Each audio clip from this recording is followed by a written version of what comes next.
রাজধানী গুলশানে সমন্বয়ক পরিচয়ে সাবেক এমপি শাম্মী আহমেদের বাসায় চাঁদাবাজির অভিযোগে ৫ জনকে গ্রেপ্তার করেছে পুলিশ। গ্রেপ্তারকৃত ৫ জন সহ আরও অজ্ঞাতনামা ৬ থেকে ৭ জনকে আসামি করে গুলশান থানায় চাঁদাবাজির মামলা দায়ের করা হয়েছে। আসামিদের বিকেলে আদালতে তোলা হবে বলে জানিয়েছে পুলিশ। আইনশৃঙ্খলা রক্ষাকারী বাহিনীর হাতে ধরিয়ে দেওয়ার হুমকি দিয়ে কেউ চাঁদা দাবি বা মব সৃষ্টির চেষ্টা করলে 999-এ ফোন দেওয়ার পরামর্শ দিয়েছেন ডিএমপির মিডিয়া বিভাগের উপকমিশনার মোহাম্মদ তালেবুর রহমান। মিজান শাহজাহানের রিপোর্ট।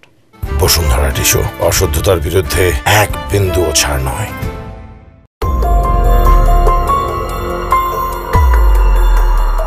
সিসি ক্যামেরার ফুটেজে দেখা যাচ্ছে বৈষম্য বিরোধী আন্দোলনের নেতা পরিচয় দিয়ে গুলশানে একটি বাসায় চাঁদা নিচ্ছেন কয়েকজন যুবক। 17 জুলাই আওয়ামী লীগের আন্তর্জাতিক বিষয়ক সম্পাদক ও সংরক্ষিত আসনের সাবেক সংসদ সদস্য শাম্মী আহমেদের বাসা থেকে তারা 10 লাখ টাকা চাঁদা আদায় করে।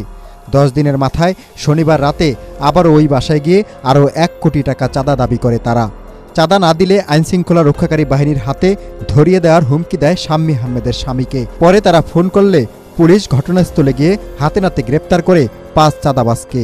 5 জন ব্যক্তিকে আটক করা হয়। পরবর্তীতে জনৈক সিদ্দিক আবু জাফর তার অভিযোগের প্রেক্ষিতে একটা চাঁদাবাজি মামলা রুজু করা হয় এবং যে 5 জনকে গ্রেফতার করা হয় সেই 5 জন সহ যার নামে আরও একজন এবং আরও 6-7 জন বিরুদ্ধে এই মামলাটা রেকর্ড করা হয়। সমন্বয়ক পরিচয়ে চাঁদাবাজির ঘটনায় দেশ জুড়ে নিন্দার ঝড় উঠেছে।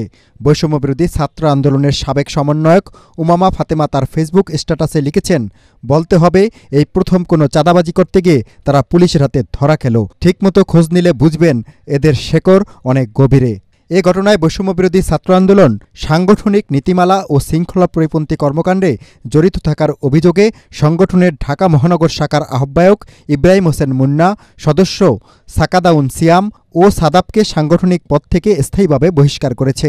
বাংলাদেশ গণতান্ত্রিক ছাত্র সংসদ জরুরি নোটিশে জানিয়েছে, চাঁদাবাজির ঘটনায় কেন্দ্রীয় সংসদের সদস্য আব্দুর রাজ্জাক বিন সুলাইমানের সরাসরি সম্পৃক্ততার প্রমাণ পাওয়ায় তাকে স্থায়ীভাবে বহিষ্কার করা হয়েছে। ডিএমপির মুখপাত্র মোহাম্মদ তালেবুর রহমান বলেন, আইন নিজ হাতে তুলে নেয়া ও শৃঙ্খলা পরিপন্থী কর্মকাণ্ডে জড়ালে জিরো টলারেন্স নীতি দেখাবে পুলিশ। পুলিশের নাম ভাঙিয়ে কেউ যদি কোনো অপরাধ করার চেষ্টা করে, আমরা নগরবাসীকে অনুরোধ করছি সেটা যেন পুলিশ স্টেশনকে জানানো হয় এবং 999-এর মাধ্যমে তারা সেটা আমাদের কাছে অবহিত করতে পারেন। এই ক্ষেত্রে কেউ অপরাধের শিকার হওয়ার সম্ভাবনা থাকলে তিনি যদি তথ্য দেন, আমরা তার যে নাম পরিচয় গোপন রেখে আমরা অপরাধীদের বিরুদ্ধে প্রয়োজনীয় ব্যবস্থা গ্রহণ করব। আসামিদের জিজ্ঞাসাবাদ করে এ ঘটনায় জড়িত অন্যদেরও আইনের আওতায় আনা হবে বলে জানিয়েছে পুলিশ। মিজান শাহজাহান, এটিএন বাংলা, ঢাকা।